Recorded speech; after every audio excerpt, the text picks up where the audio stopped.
Fracking, I love this title. Actually, I wish I could claim it. I know it's a fairly common misconception, but Isaac actually suggested this to me. Will it make my water start on fire? That's kind of a fun way to introduce the subject. But if you've been watching the news lately, actually for the last several months, it's astounding what America has done with energy production.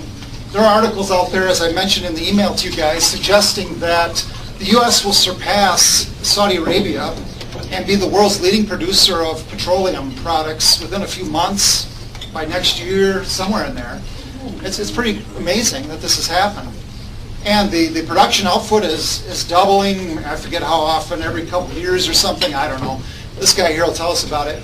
So there's some really interesting breakthroughs that have huge implications economically. But there's the questions. There's the movies out there, like Gasland, which shows that fracking does cause your water to start on fire, or so it would seem, or so they claim. So to help us kind of deal with that, as well as talk about some home issues as well, Wisconsin doesn't have any fracking mines, but we are the largest producer of fracking sand, the sand that's used to fracture the rocks to allow this energy boom to take place. So there's some issues there, environmental concerns and so on, and this is occurring more in the central and western part of the state where these mines are. But I think it's worth us knowing about that. This was in my mind, I was conceiving this as being the part of a series that I want to do after the election about things the legislature should be looking at and addressing. I don't know if this fits that quite the way I wanted it to, but it's close enough. So maybe this is the first round in this every so often series on things the legislature should be doing. And that would be to institute some of the sensible policies that Isaac will talk about today. So Isaac Orr is our speaker. He's a researcher and geologist with the Heartland Institute. And I thought it was interesting that he's out of Waupaca, and Joy Pullman with Heartland comes from just, 20 miles more west. I don't know if you know Joy or not. Yeah. Okay, her hometown is Amherst. Oh, I had no idea. Oh, see? My mom's from Amherst. Okay. So the Heartland Institute does pluck talent from the heartland, I guess is what it is. And he's written several articles about energy-related issues and fracking. He had an article in the Milwaukee Journal-Sentinel just a week ago dealing with frac sand mining. So anyways, he's going to come talk to us about this. He's got a background of being a staffer in the Assembly for a little while, or the Senate rather. I think Frank Lassay's office, wasn't it? And as I derisively put on the announcement, he pretends to be a comedian in his spare time. So with that, join me in welcoming Isaac Orr.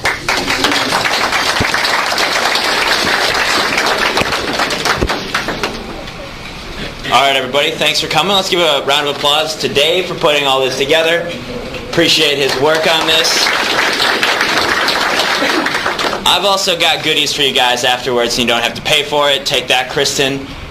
This is the 34-page study on fracking that I wrote for Heartland last year. So you guys, full color pictures, all that kind of stuff. So you'll see a lot of it, be a lot of overlap, but just letting you guys know, make sure to grab one of those before you leave if you're interested. So, yep, I'm Isaac Orr, from Waupaca, born and raised, dairy farm, so whole meat and potatoes, Wisconsin stereotype upbringing there.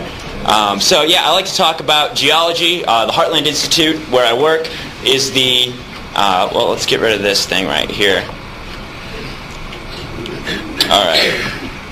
All right, so we are a think tank from Chicago.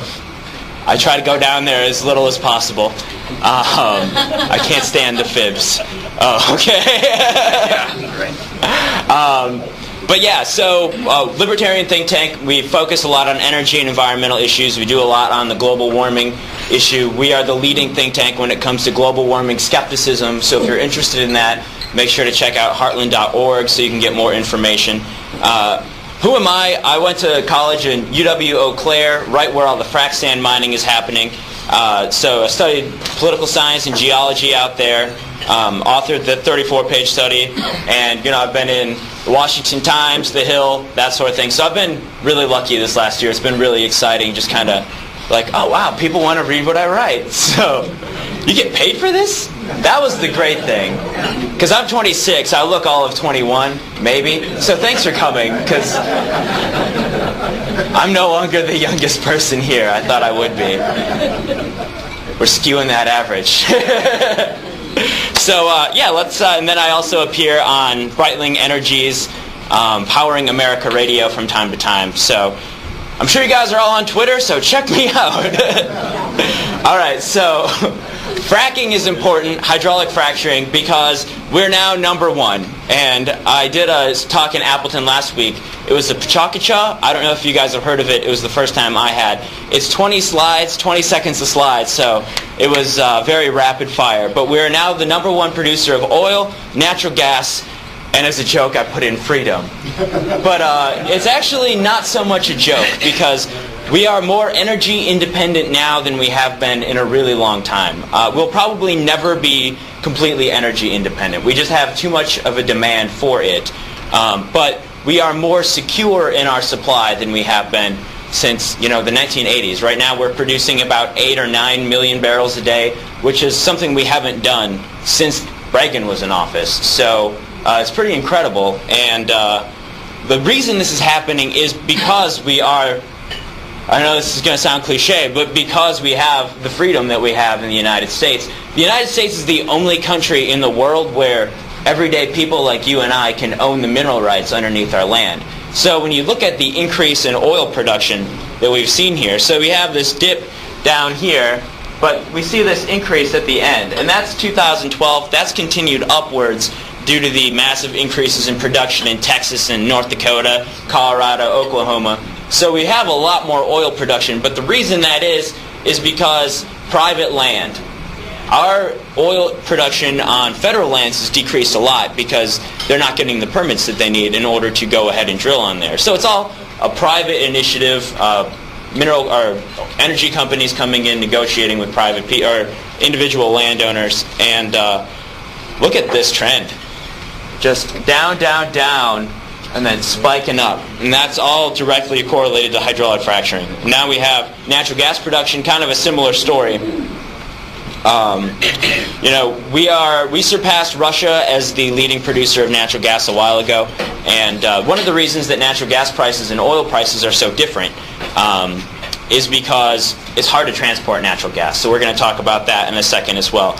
So the reason this has huge economic implications. So when you have natural gas prices that are widely different in one area compared to another area, that gives them a competitive advantage in a lot of industries like manufacturing, chemicals, fertilizer, which is great for my dad. He's still farming. And so look at this chart. So the United States had energy prices for natural gas that, look at January 2005. We're way above the rest of the developed world. And then right around January 2008, you have the crash of the financial markets, and natural gas prices dipped in the United States, but they never got back up to where they were because we have increased our natural gas production by about twice what we were doing before. So let's look at this is where fracking happens. So you have Marcellus Shale, which is Pennsylvania, New York, West Virginia, and that's where we're getting a lot of our natural gas. Obviously, you guys have probably heard of the Bakken Formation in North Dakota by now. Huge implications out there. Lowest unemployment rate in the country. Highest per capita income in the country. And you would have never thought that about western North Dakota. Any of you guys go through North Dakota to get to Yellowstone or something like that fairly recently? It's so much different. I used to work in Yellowstone. My sophomore year of college, the summer after that, I went out and worked in the park. I wasn't doing anything glamorous. I was cleaning bathrooms and emptying garbage cans. But you're in the park, so it was really good opportunity. But the town of Dickinson is usually like the last good place. North Dakota is usually the last good place to get gas before you get to Billings, Montana. Some of those towns in between are a little shady, so you fill up there.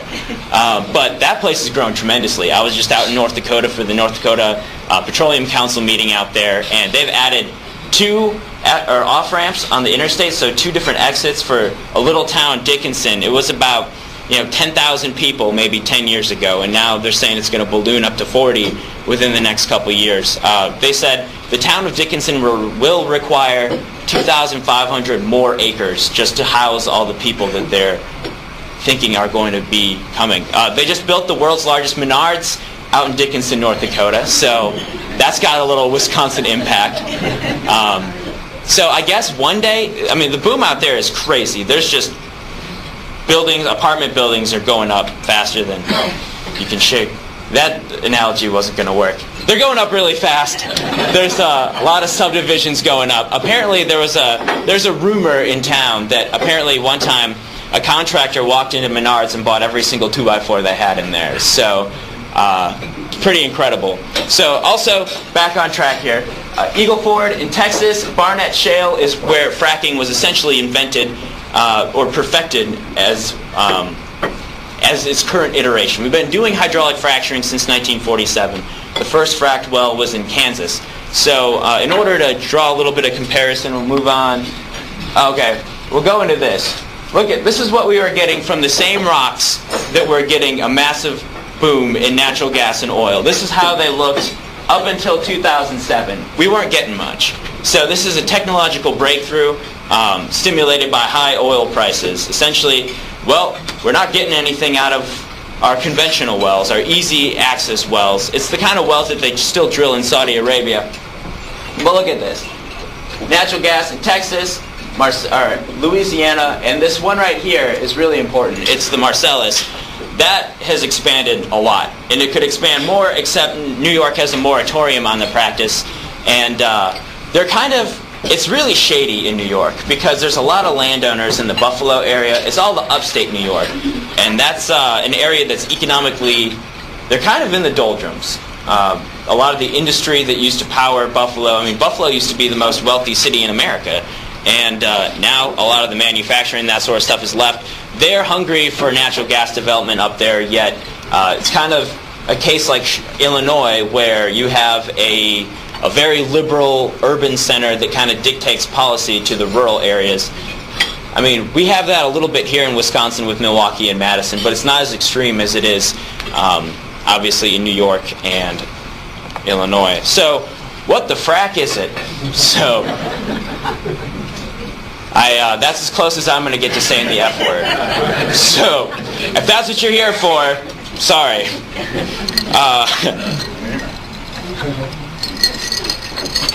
So this is happening in shale and tight oil plays. And what that means is the rocks that we have learned how to get this oil out of are not very permeable. So the oil and gas can't flow through it very easily, which is why we crack the rocks open. And then we use high pressure with water and sand in order to prop the fissures open. So it's kind of like putting a doorstop in a door when you're moving so you don't have to go grab it and open it back up again.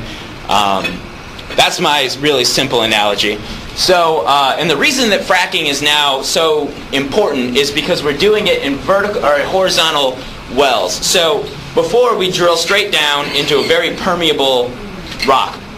Okay, so the oil and gas could flow pretty easily back into the well, but that's not the case anymore. We just ran out of those easy deposits. So what we'll do is we'll drill down and then we'll curve the well over to a horizontal thing in order to increase the well's exposure to the good rocks, the rocks with all the oil and gas. So we perfected that technology with computer programs that help kind of identify, they call it the target formation. So that's probably one of the biggest breakthroughs. We're just far more sophisticated with our drilling. They say they can hit a dime. I don't know if I believe that, but it wouldn't surprise me. So what's Wisconsin's role? We actually have a big one, and we provide the sand for the hydraulic fracturing operations. We are the nation's largest provider of frac sand. And the reason that we're the biggest provider, you think, oh, well, if they do all this stuff in North Dakota and Texas, why don't they just go get some sand from the beach and use that? You need a very specific type of sand. It needs to be very strong because you're pumping this. Hydraulic fracturing, a lot of people are worried about the water, but the reason that it's not a threat to the water is because this is happening thousands of feet below the aquifer, or the lowest groundwater aquifers, typically. So in Pennsylvania, the average fracked well is about 7,500 feet deep, and the water table stops at 500. So you have a massive amount of rock in between that. So when you have that much rock over the top, you also have a lot of pressure down in that formation. And if you don't have sand that's strong enough, it's going to crush. And when it crushes, you're going to have a whole bunch of those cracks close up because there's nothing holding them open. But that also introduces, when it cracks, it shatters because sand is essentially you make glass out of it. So when it crushes, it shatters like glass. So it has all these small impurities and fines that really kind of gum up the works. And they really you can't use it because it'll make your operation less profitable, actually. So Wisconsin, we got the best stuff. We were fortunate, geologically speaking. Oceans came in and left this sand that's very well-rounded. This is millions of years ago we're talking. Because, let's face it, nobody's got beachfront property nowadays.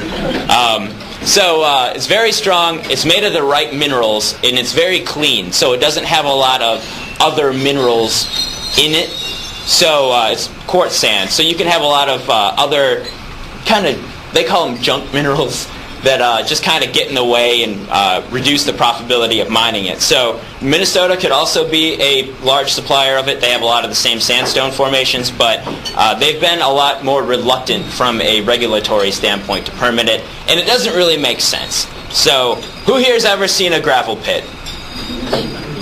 Okay. All right. The ayes have it. So really you have the same risks associated with frac sand mining that you do with gravel pits. One of the big concerns is silicosis. You probably heard that word get thrown around, and it sounds really scary because silicosis is a serious disease. It causes lung cancer. But the thing is, you need small particles of respirable silica, which is the dust, what the sand is made of, in order to, over long periods of time, in order to cause a condition like that. So the professions that actually get silicosis are usually construction workers, people that are grinding on rocks and that sort of thing and causing those small particulates. But all the monitoring that's been done by the Minnesota DNR and the Wisconsin DNR has showed that that's not occurring in an environmental level. So there's always an occupational health hazard with anything. Like my dad, he probably gets exposed to silicosis when it's really dry and he's plowing his fields, but that's just a thing.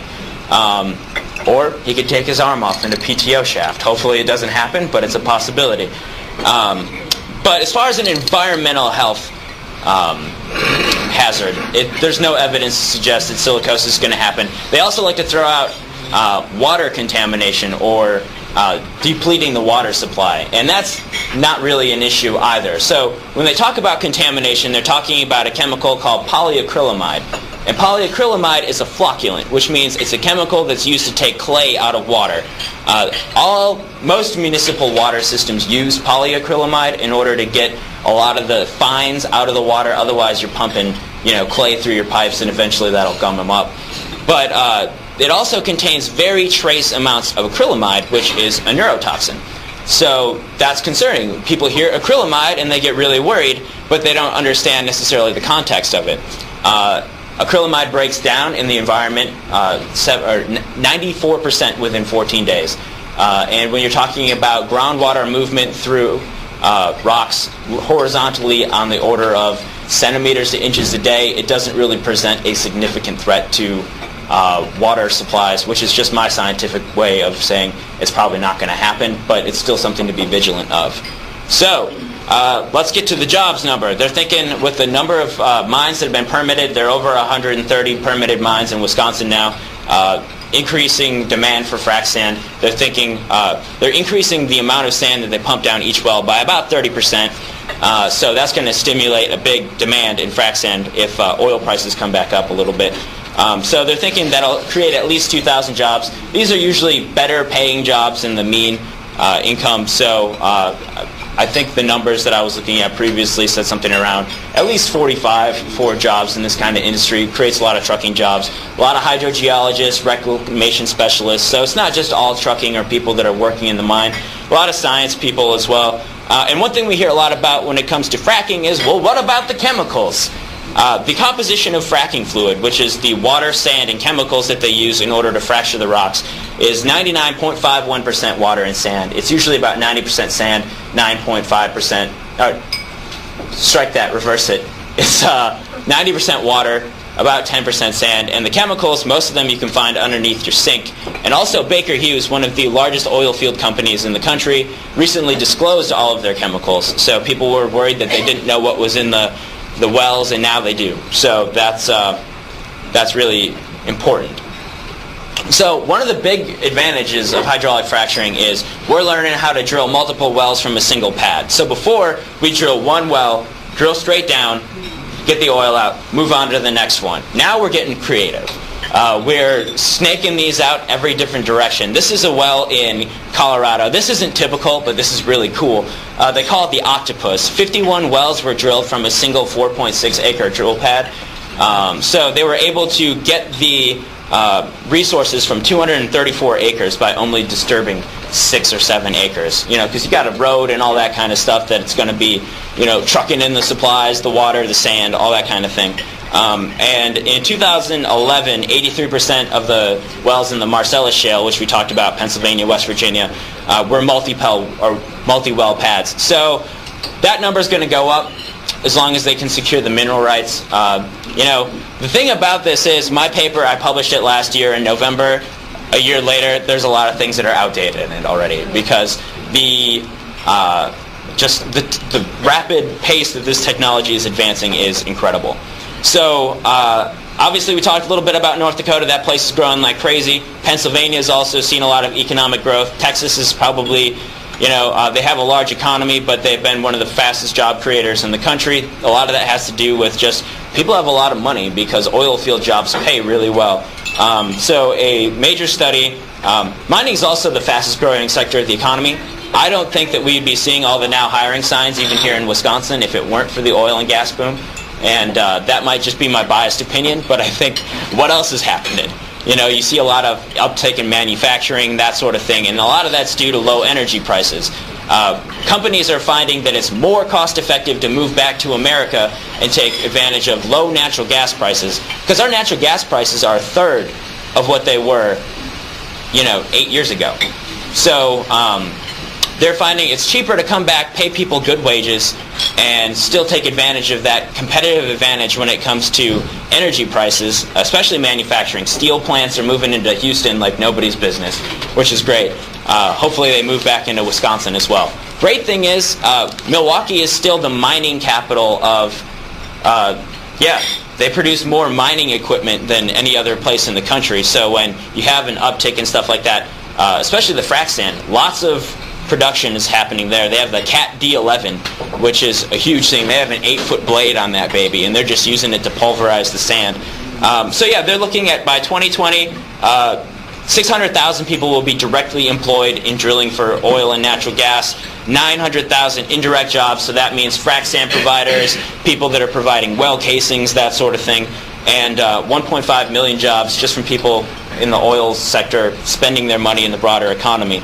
So I already talked a little bit about the manufacturing revival, but it's really good for advanced manufacturing. So I don't necessarily think that low-skill manufacturing is ever necessarily going to really come back to the United States. It just seems like it's going to be more cost-effective to do that overseas. But for medical supplies, like I said, steel, fertilizer, that sort of stuff, that could easily come back to the United States due to the lower prices. The lead manufacturing trade association in the United States believes that hydraulic fracturing alone, low prices for natural gas, is going to create 1 million jobs by 2025, which, holy cow, manufacturing's back. I like to call hydraulic fracturing the opposite of outsourcing. Environmental impacts, will there be environmental impacts? Of course there will be environmental impacts. Everything that we do has an environmental impact, whether that's paving a parking lot or anything else.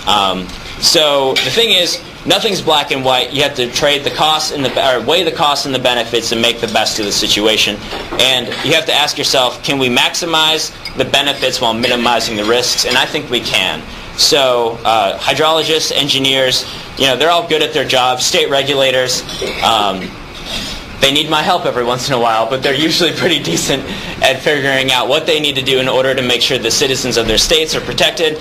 And states are often better regulators than the federal government. The federal government messes up a lot of things. One of those things is the wastewater disposal program that they run that handles a lot of the hydraulic fracturing fluid. EPA said at one point that they didn't update their statutes because it would be too burdensome and not cheap enough. So they said it would be too costly and too burdensome. Like, oh, well, I'm glad states don't have that option. So one more reason to think EPA is overfunded and underperforming. So, all right, so here's how they protect the water supplies. Like I said before, this is happening thousands of feet below the water table, and they're using several layers of cement and steel casing in order to keep that stuff that's coming up the pipes, so the oil and the natural gas, from getting into the water. So what they'll do is, like I said, or like this says here, this is 4 Empire State Buildings. So when you see animations that have water table, then right down here is the pipe, that's not accurate. I've seen some that are particularly misleading, where you have the oil coming straight up into the water table, and people are taking that as granted, which is unfortunate. So there's a lot of engineering practices that go into this, but well casing integrity is an issue. You need to make sure that you have the correct standards and that they are followed in order to make sure that water is protected.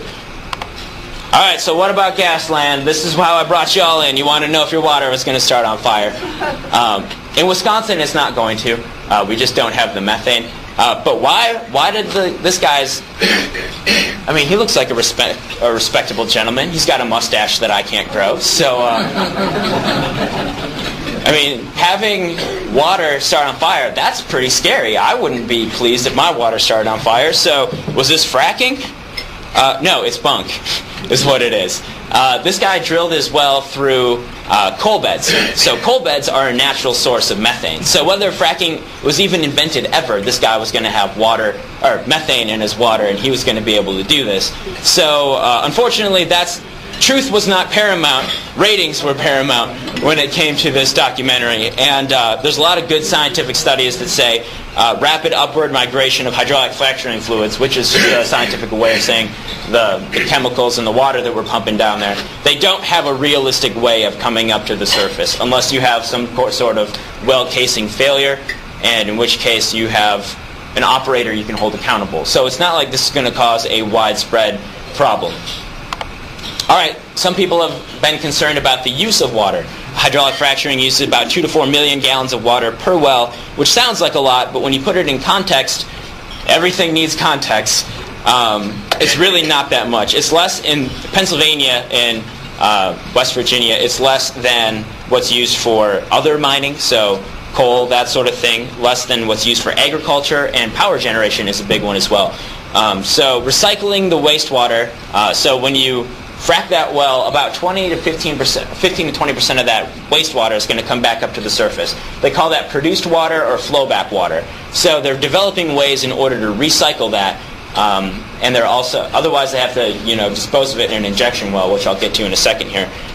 So they're looking for new ways to reduce water consumption. There's also something called brackish water, which is it's just like very salty water that's naturally occurring deep in the earth. So they'll use that water instead of using fresh water. That's important in places like Texas, where you got a lot of struggles over water. Earthquakes. Just hitting all kinds of fun buttons today. Does fracking cause earthquakes? The answer is probably not. The only times it really has been associated with earthquakes is when they're doing it near a fault line. So sometimes these fault lines aren't known about. So if nothing else, we're learning a lot more about the geology of the country by doing this. And there was a study by Richard Davies, Durham Earth Sciences. He looked at all the cases of man-made earthquakes. Guys, we've been making earthquakes on the planet for a long time. Every time we fill up every time we make a dam, we're putting more pressure on the earth. We're lubricating those plates. There was an 8.3 earthquake caused in China by them building a huge hydroelectric power dam. So everything we do has an impact. So we actually caused a whole bunch of earthquakes in Colorado when we had a military complex that was disposing of wastewater down there. And they called those the Denver earthquakes. That was 1965. So does fracking cause earthquakes? Not really. If they do, they're usually on the order of 1 to 2 magnitude, which means that they can't really be felt at the surface. So hydraulic fracturing isn't a realistic mechanism for causing felt earthquakes, but the disposal of wastewater, on the other hand, can. So like I said, the Denver earthquakes, they were doing the same thing. So when you have a disposal system, that can cause some earthquakes, so you have to make sure, and that's all very dependent on the local geology. So you can't really have national rules because every place is different. So let's get into one thing that a lot of environmentalists like to gloss over is the fact that we're reducing our greenhouse gas emissions by producing natural gas. Natural gas produces half the CO2 of burning coal. So in places like Wisconsin, where we get 62% of our electricity from burning coal, you start to replace natural gas in some of there, you'll be actually reducing your carbon footprint, even though I hate that term. I really do.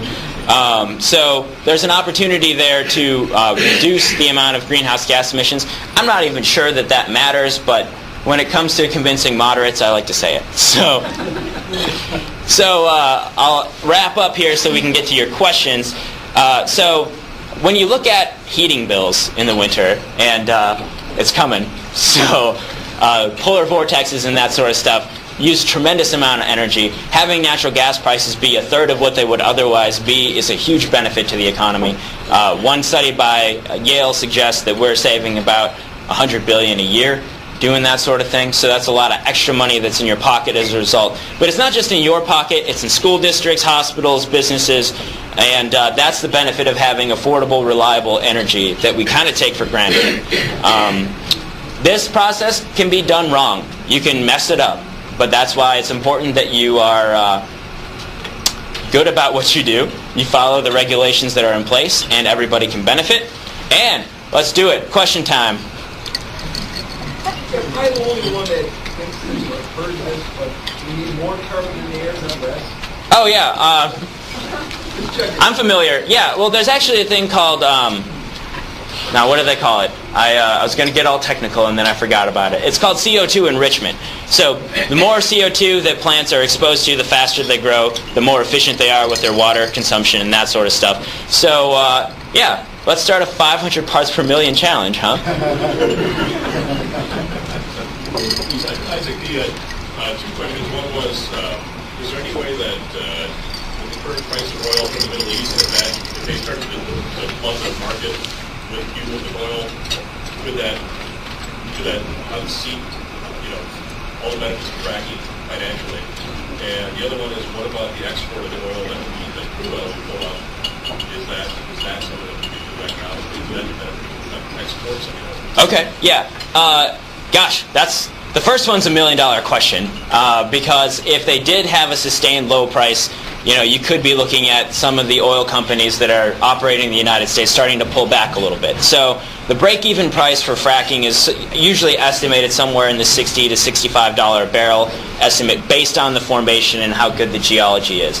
So if oil continues to go back down, that's a lot less incentive for those guys to start drilling. And it's not just about how much they're spending in order to produce a single well. There's also research that goes into finding the next field and that sort of stuff. So you will see less investment in probably in production and in research and development going forward if there's a sustained low oil price. There's a really good debate on whether that's going to happen. The Saudis have to keep their production up, like as I was talking to Brian here about, they have a budgets that they've pretty much solely based on selling oil. Also, the developing world, China and India, are using a lot of oil. So there's not necessarily a big glut in the market. Anytime the Saudis pull back, that oil price is going to come back up. So it's a really good question. This could just be an attempt by OPEC to try to rattle investors. I think that's kind of what it might be, but don't quote me. To kind of rattle investment in hydraulic fracturing in the United States by like, oh no, well, is oil going to do the same thing that natural gas did? Because when natural gas plummeted down, it was actually at $2 per million British thermal units, and now it's back up to $4. But it actually crashed below the profitable price in order to produce it because we're like, oh my gosh, we're going to make so much money, and then they overproduced, and it was kind of like a boom-bust cycle right there. So they have people worried that that's going to happen with oil a little bit. I think that's what they're trying to do, but oil is a global commodity, so I doubt that'll happen. Also, exporting oil, we have a really unique problem on our hands. The oil that we're getting from North Dakota is a different kind of oil than we're used to processing. So our refineries aren't built to optimize the production of that oil into gasoline and diesel and all of this other kind of stuff. So what they call it in North Dakota is called light sweet crude, which means it has low sulfur and it's really well cooked. So it has fewer impurities in it. So we thought we were all out of that oil. We thought that we were going to have to deal with sludgy sulfuric oil for a long time. So we built all of our refining capacity to deal with that. So now we have this glut of really nice oil, and we just don't have enough refineries to handle all of that capacity at this time. So one thing that would be beneficial, prices in the Bakken, North Dakota, are sometimes $5 or $6 per barrel lower because they just don't have anywhere to ship it in order to get refined. So if you were able to export that oil to some place that had maybe more capacity for light sweet crude, those producers in the Bakken would have more opportunities to sell their oil for a reasonable price. So I don't know. I think that exporting oil is probably a decent thing to do. I would be pretty upset if my dad had a whole bunch of soybeans he was sitting on, but he couldn't sell them to China because we wanted lower prices domestically. So that's kind of my theory on that. But that's all I have to say about that. So, all right. What's the chances that the federal government is going to try to screw this up? Oh, God. Do you have to ask? Well, I think they are. Right, yeah. So the delayed permits that have been happening, you also have adding species to the endangered species list is also one way that they go about it. The greater prairie chicken, or maybe it's the lesser prairie chicken. I don't care. It's probably tasty, but we can't eat it. They've done that throughout the past. They've said, oh, well, this tortoise needs a place to live, so therefore your oil production shouldn't take priority here. So that's one way. They've also just been really bad about issuing permits. The federal government's looking into duplicative federal regulations on federal lands, so that would cause them to have to get permits from the feds and the states are already doing a pretty good job regulating this. So it's just more paperwork. One estimate I read this week said it would add about $1 million per well, which is a lot, because the capital expense on a well sometimes in the $8 to $10 million range. So if you're adding just $1 million of paperwork, you've got a problem there. So yeah, I mean, the feds are going to do whatever they can. It's really funny. Obama takes credit for the all of the above policy, but he's had very little to do with it. In fact, he's kind of actually impeded it. How many years could we expect to see the benefits of fracking? Okay, yeah, for natural gas right now we're looking at about 98 years worth of current supply. So obviously if we start increasing our consumption and we don't find a way to recover more natural gas from the sources that we're using, it'll probably last less than that. They're expecting oil production in the Bakken to kind of plateau. So we'll still be maintaining a really high level of production, but we won't be gaining anymore. Around 20 or 2035, and there's estimates like 2075 we might be looking at starting a decline out there. But when you think about it, 50 years is a really long time. Look where we were as far as technology is concerned 50 years ago compared to where we are. So I think we have a tendency to overestimate the potential downsides of a situation, and we don't really look at, 100 years ago we were still farming with horses. My grandpa tells me stories about that. He said they always had one decent horse and an old nag that would die in the winter, and every year it kind of cycled. The one that was decent the year before would turn into the old nag. So they were not very fortunate on that front, I guess. But yeah, we'll be good. Yep. What type of impacts are the mines having on the state habitat and environment of the people? So the average well is about 4 acres. So that's what they're disturbing. The mines. Oh, the frac sand mines. Right. Okay, yep. So one thing to remember is we've already had a lot of habitat disturbing going on in the state of Wisconsin. It's called cutting down the forest in order to have farm fields. So it's important to remember that we've already altered a lot of our landscape. As far as the mines are concerned, some of them are in the hundreds of acres type of range, but usually only 30 to 40 of those are open at any certain time, so the rest of it's kind of still available for wildlife habitat. But it's important to remember that this is all very short term. Once they're done mining, they have to reclaim the mine, and that's part of Wisconsin state law. So what they'll do is they'll seed it back into natural prairie grasses, that sort of stuff. So they'll reconstruct the habitat. Badger Mining actually is one of the most fantastic companies. They gave a fantastic talk in Eau Claire a week and a half ago about how they're actually modifying the land to look kind of like it did before. They're not just throwing the soil back on top and leaving. They're doing what they can in order to restore it. As far as the people that are nearby, they're constructing berms. There's all kinds of dust suppression methods that they can use, water trucks, that sort of thing, in order to minimize the impacts. So a lot of times the controversy in Wisconsin about frac sand mining is between, well, if you have sand, you're happy about it. If you don't have sand, you're not happy about it. So unfortunately, that's kind of what it boils down to a little bit. But there are a lot of legitimate concerns when it comes to that sort of thing. I don't fault anybody for being concerned about that. I live right next to the Wapaka Foundry. Well, at least that's where I grew up. Largest gray iron ductile foundry in the world. And if the cows got out, they were on their property. So I don't fault anybody for questioning or wondering that sort of thing. There are more, for me, in my opinion, pressing issues like, well, what is this going to do to the roads? How is this going to impact local governments and that sort of stuff? Because you don't want a company moving in, destroying the roads and leaving the taxpayers to foot the bill. So I think that's really the important issue that we need to be talking about. And unfortunately, a lot of times when you have people talking about environmental degradation, and a lot of times I read one article where they were concerned about by disturbing this land, by creating a frac sand mine, they were going to change the way water infiltrated into the soil, which it will. It'll probably increase the rate of infiltration because you have less overburden in order to hit the water table. But it's important to remember when you build a parking lot, you're essentially sealing off that land from water being able to get inside of it. So a large parking lot probably has a greater impact per acre, per square foot, than a frac sand mine. So when they talk about changing the temperatures for trout streams and all that kind of stuff, I mean, they're very emotional appeals because we like trout streams, we like nature and all that kind of stuff, but it's important to remember that we modify the environment a lot more in different ways that we don't necessarily even think about.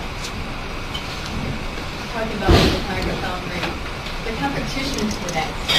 Yep. Yeah, they were not happy. I would say they were actually having a hard time getting a permit to get the sand. So I mean, it actually can have a negative effect on some of the businesses here. Is there a solution? Is there enough for the boundaries to still have? Are there other needs for that? Right. Well, yeah, we have enough sand. The driftless area of Wisconsin is 10.3 million acres, and they were sourcing a lot of their sand locally. So that means they were finding sand in the, Wapaka County area where they could use. I went to a couple of county meetings, and it sounded like people were concerned about sand if it was used for fracking, but they were not concerned about sand if it was used for the foundry. They're like, oh, okay, yeah, well, if it's going to the foundry, I'm okay with it. But if it's going there, no way, Jose. Which is unfortunate because it has the same effects regardless of where it's being used. So I think a lot of times when people see something having a positive benefit in their community, they're willing to say like, oh, okay, well, we'll accept a little bit more traffic or something of that nature in order to benefit the people around us. Because I live in Wapaka, so if we didn't have the foundry, I'm guessing the hospital wouldn't be there, so my mom wouldn't have a job. I don't think we'd have the same car dealerships that we have. I don't think we'd have maybe even a movie theater. I think we'd look a lot like Wawega. And for someone from Wapaka, those are fighting words. So, okay. I was down to on the river, a road east of the Mississippi from across down, and there were just miles and miles of railroad. And I just assumed that was the transportation of the street. Is that issue the same? Yeah, I mean, there's that corridor is using a lot of oil and sand. One of the ways you reduce the amount of railroad traffic is you build more pipelines, but obviously those have been contested as far as getting permitted by environmental groups and that sort of stuff. And yeah, sand is being mined. I was just down near Lake Pepin, which is right on the border, and Fairmont Minerals has a big processing plant there, so they actually load directly onto the rail cars. So yeah, it's definitely competing with the biggest issue, I would say, when it comes to hydraulic fracturing and, say, agriculture, right, isn't competition for water or competition for land resources. It's competition for rail cars. It's harvest time, and they want to be able to get that, that grain out of the field, because if they don't, it's going to spoil. But a lot of times there is, all these rail cars are hauling something like frac sand out to the west or the east or wherever they're hauling it, and that actually creates more of a problem than the supposed environmental effect. So it's just we need more rail cars. When they do permitting for like that octopus mine, you said they're basically on a 6-acre site, but it covers 230 acres? Mm-hmm. For that whole 230 acres, or did they permit for that? That's a really good question, and I don't know the answer to it. So I'll look into it, though. Grab my card afterwards, and we can figure it out. Will we see gas prices at the pump continue to decline? Gosh, if the Saudis keep it up, it sounds like they're trying to get back a little bit of the market share that they lost, because we're obviously importing a lot less oil from them. If they decide to flood the market for a little while at $80 a barrel, we can think it'll decline for a little while longer. If oil prices creep back up, probably not. So really, it kind of depends on what they want to do. Do they want to kind of focus on producing more oil at the expense of some of their other OPEC members, or do they want to bring the price back up? It's up to them. Answering your question, I do believe that they are very fussy with where they're drawing the oil, because I happen to have relatives in North Dakota, and you can't just drill here and take everybody's oil. They go straight Right. to see who owns that land, and they get permits even further out than where they think they're going to leave oil. Okay, great. I'll be around for a few minutes afterwards. Looks like David wants to kick everybody out of here, but we can definitely talk for a while. And don't forget to grab a policy study. So thanks a lot, guys. Thanks for having me. I had a great time.